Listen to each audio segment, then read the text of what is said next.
Winter season వచ్చిందంటే చాలా మంది దగ్గర అయితే ఫిషెస్ చచ్చిపోతూ ఉంటాయండి. దానికి మెయిన్ రీజన్ వచ్చేసి ఏంటంటే యాక్వేరియం హీటర్. సో ఈ యాక్వేరియం హీటర్ అనేది మనకి యాక్వేరియంలో ఇన్స్టాలేషన్ చేసుకోకపోవడం వల్ల ఫిషెస్ అనేవి చనిపోతూ ఉంటాయి. అయితే మన దగ్గర వచ్చేసి ఒక ఆర్ఎస్ ఎలక్ట్రికల్ హీటర్ అయితే మన దగ్గర అవైలబుల్గా ఉందండి. అయితే హీటర్కి వచ్చినప్పటికీ మీకైతే బ్రీఫ్ ఎక్స్ప్లెనేషన్ ఇస్తాను. అయితే యొక్క టెంపరేచర్ అనేది మనకి క్లియర్గా ఉంటుంది. 18 degrees నుంచి స్టార్ట్ అవుతుందండి. 32 degrees వరకు ఉంటుంది. So in between. సో ఇది వచ్చేసి మనకి రైట్ టు లెఫ్ట్ అనమాట.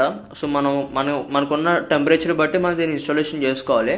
నెక్స్ట్ వచ్చేసి యాక్వేరియం అనేది ఆటోమేటిక్ అనేది ఆటోమేటిక్ ఇండికేషన్ లైట్ అనేది వెలుగుతూ ఉంటుంది, ఆగిపోతూ ఉంటుంది. అండ్ ఇది వచ్చేసి 300 volts యాక్వేరియం హీటర్ అనమాట. సో ఎవరికైతే కావాలో వెంటనే కాల్ చేసుకుని మన దగ్గర అయితే స్టాక్ అవైలబుల్గా ఉంది. ఆల్ ఓవర్ ఏపీ తెలంగాణ మనం ట్రాన్స్పోర్ట్ చేస్తాము. నెక్స్ట్ చాలా మంది చేసే బ్లండర్ మిస్టేక్ ఏంటంటే కింద నాబ్ని రిమూవ్ చేసేసి యాక్వేరియం హీటర్ని ఇన్స్టాల్ చేస్తారు. ఎప్పుడు అలా చేయకూడదండి. గ్లాస్కి ఏమైనా బ్రేకేజ్ వస్తే మాత్రం లోపల షార్ట్ సర్క్యూట్ ఛాన్సెస్ ఉన్నాయి. సో మరిన్ని వీడియోస్ కోసం మన ఛానల్ లైక్ చేసి ఫాలో చేయండి.